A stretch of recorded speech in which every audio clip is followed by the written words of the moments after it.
اب آپ آئیے تیسرے چیپٹر کی طرف. بڑی تصویر کا نہ ہونا، تحریری معاملات میں کمی اور خاندانی معاملات، یہ اہم ہے، اس پہ ہم غور کرتے ہیں. بھائیوں، اولاد، والدین، قریبی رشتہ داروں اور دوستوں کا کاروبار میں بغیر کسی تحریر اور ضابطے کے داخل ہونا اور نفع میں سے رقم اٹھانا، پرسنٹیج نہیں، رقم اٹھانا، یہ ایک بہت بڑی زوال اور تباہی کی علامت ہے. پھر میں ریپیٹ کرتا ہوں. بھائیوں، اولاد، والدین، قریبی رشتہ داروں اور دوستوں کا، اب قریبی رشتہ داروں میں سسرال بھی آ جاتے ہیں، کا کاروبار میں بغیر کسی تحریر اور ضابطے کے داخل ہونا اور نفع میں سے رقم اٹھانا. اس کا مطلب یہ کہ آپ کی ڈی جیور تو نہیں لیکن ڈی فیکٹو پارٹنرشپ قائم ہو چکی ہے،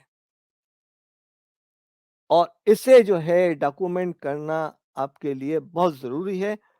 اور جب ہم آپ سے یہ بات کر رہے ہیں اور جب آپ یہ چیز شروع کریں گے تو بہت سارے اختلافات پیدا ہوں گے، اور اس میں جو ہے مفاہمت کی اور ایک گفتگو کی، طویل گفتگو کی اور افہام و تفہیم کی اور قربانی کی ضرورت آئے گی، لیکن آئندہ کے لیے بہت ضروری ہے.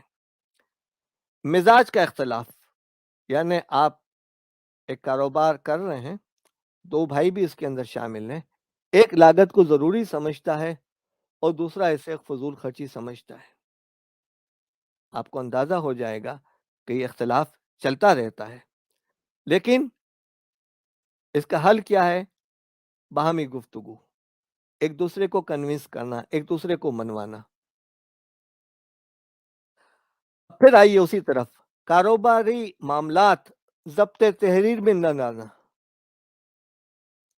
اور صرف زبانی کلامی پر گزارا کرنا. یعنی کوئی چیز ڈٹرمن نہیں ہے، کوئی ڈیسیشن نہیں ہے، کوئی ڈاکومنٹ نہیں ہے، ٹھیک ہے. یہ 3D اگر آپ کے پاس نہیں ہے تو پھر آپ کا معاملہ کھٹائی کے اندر ہے.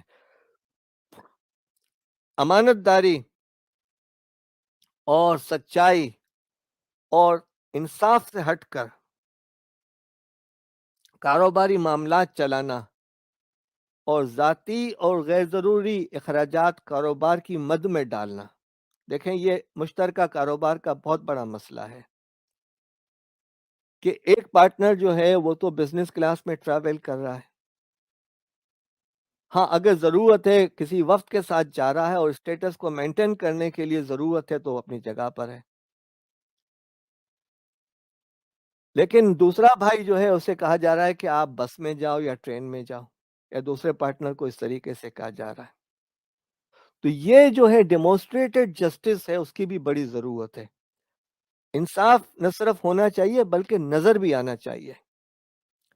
یعنی امانت داری، مشترکہ کاروبار امانت داری ہے، سچائی پر ہے اور انصاف پر ہے. اور غیر ضروری اخراجات، یعنی آپ کے ذاتی اخراجات کو آپ کاروبار میں ڈال دیں. آگے مثال دیں گے کہ آپ کے بچے کی شادی ہو رہی ہے اور اس شادی کے اخراجات آپ نے بزنس پارٹی کر کے ولیمے کی دعوت کر ڈالی، تو پھر تو مشکلات کی طرف آپ جا رہے ہیں، آپ اپنے لیے مشکلات پیدا کر رہے ہیں. گھریلو جھگڑے، تنازعات، اہلیہ کے ساتھ تنازعات، یعنی اہلیہ کا یہ کہنا کہ میں بھی اتنی پارٹنر ہوں، سسرال کے ساتھ جنگ اور برادر ان لا کی مداخلت، آپ کے معاملات کے اندر آپ کے سالے صاحبان آ کر مداخلت کر رہے ہیں، تو یہ بھی ایک مشکلات کا باعث بن رہی. شریک کاروبار لوگوں کا کاروبار پر قبضے کی کوشش کرنا، یعنی ہوسٹائل ٹیک اوور، اور دیگر افراد کو بے وقوف بنانا، دھوکہ دے کر یا غلط بیانی کر کے نکالنا، دھکا دینا. یہ اسمارٹ طریقے ہیں. اس ملک میں بہت کچھ ہو رہا ہے، افواہیں پھیلا کر چیزیں کر رہے ہیں، لیکن آپ یہ خیال رکھیں کہ عدل و انصاف محض حشر پہ موقوف نہیں، زندگی خود بھی گناہوں کی سزا دیتی ہے۔ آج آپ کسی کو بیوقوف بنائیں گے، کل خود ہی گھڑیال کی کانٹے آپ کو پہنچا دیں گے اس طرف، اور آپ بھی بن جائیں گے۔ والدین کی وراثت کی تقسیم میں ناانصافی اگر ہوئی ہے اور حیل و حجت کے ذریعے انصاف کے تقاضوں کا پورا نہیں کیا آپ نے، جس پر جس کا قبضہ ہے وہی اس کا ہے کہ اصول پر وراثت کا بٹوارا کیا ہے، تو یقین جانیے کہ آپ نے ناانصافی کی ہے، ناانصافی کے شریک ہیں، ناانصافی کر چکے ہیں۔ آپ کو اس پہ ریوزٹ کرنے کی ضرورت ہے اور احتیاط کرنے کی ضرورت ہے۔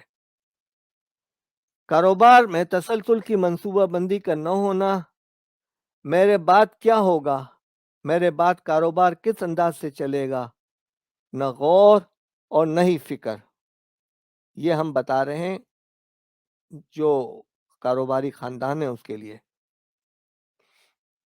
جانشینی کی کمی، یا میرے بعد کون کاروبار سنبھالے گا، یا کس انداز سے ٹیم بناؤ کہ کاروبار چلتا بھی رہے اور لڑائیاں بھی نہ ہوں، اس کی منصوبہ بندی اور تیاری نہیں ہے تو آپ مشکلات کے اندر ہیں۔ کاروباری معاملات کو چلانے کا کوئی پروٹوکول نہ ہونا، ہم پروٹوکول پہ آج کوئی گفتگو نہیں کر رہے، لیکن کچھ اشارات آر کی صورت میں کریں گے انشاءاللہ۔